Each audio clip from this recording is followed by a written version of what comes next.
तो पहली बार हमें ऐसा कोई मिला है जो अपनी बाइक से उतरना नहीं चाहता है। ये कहता है मैं बाइक से नहीं उतरूंगा।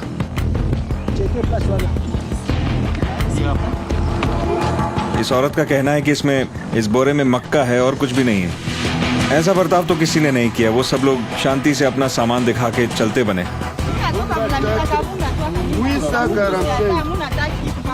ये कहती है कि ये पोटली नहीं खोलना चाहती, बाहर से हाथ लगा के महसूस कर लो कि इसमें क्या है। इस गठरी में मक्का तो बिल्कुल भी नहीं है। ये अब भी गठरी खोलने से इनकार कर रही है।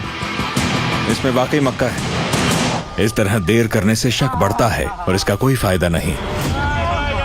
और देखिए, यही वो चीज है जिसकी हमें तलाश थी।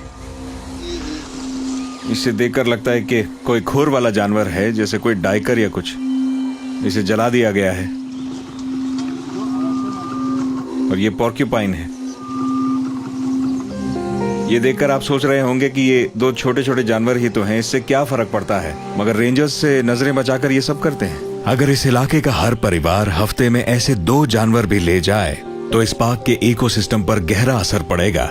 ICCN के रेंजर्स की बदौलत मांस लेकर इस तरह खुलेआम घूमना इन लोगों के लिए काफी मुश्किल हो गया है। मगर ये औरत इस मीट को अपने परिवार के लिए नहीं ले जा रही थी। दरअसल ये एक बड़ी समस्या का छोटा सा हिस्सा है। तो अब ये लोग कह रहे हैं कि इसके पास इतने पैसे इसलिए हैं क्योंकि ये असल में पोचर नहीं, एक ट्रांसपोर्टर है।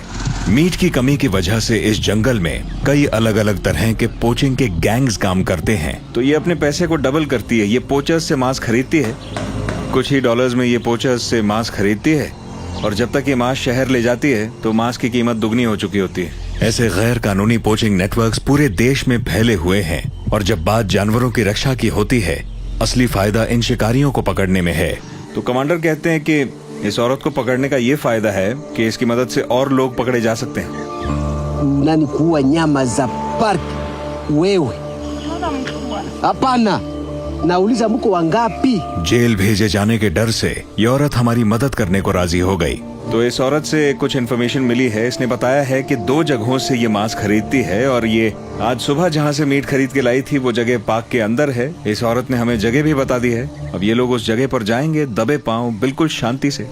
देखते हैं ये लोग पकड़ में आते हैं कि नहीं। अब हमारे पास बड़े खिलाड़ियों को दबोचने का मौका है, तो हम निकल चुके हैं जंगल की गहराइयों की तरफ। तो जिस औरत को हमने आज पकड़ा था उसने इन्हें समझाया था कि ये सड़क खत्म होते ही एक जगह आएगी और इन्हें लगता है कि वो यही जगह है।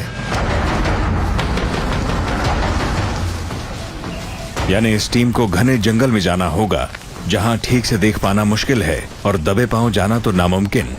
पता नहीं क्या हुआ, लेकिन सब लोग अचानक अपने घुटनों के बल बैठ गए। धुएं की महक आ रही है। शायद आसपास कैंप है। हमें आगे बढ़ने का सिग्नल मिल गया है। इसी साल में इसी तरह की रेड में पार्क के इसी हिस्से में 2 रेंजर्स मारे गए थे। पीछे रहो, पीछे रहो, पीछे रहो।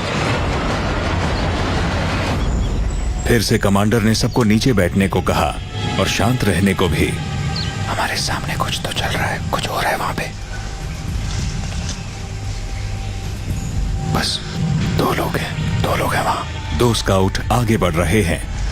पीछे रहो, पीछे रहो। और फिर कुछ ही पलों बाद आगे बढ़ने का इशारा।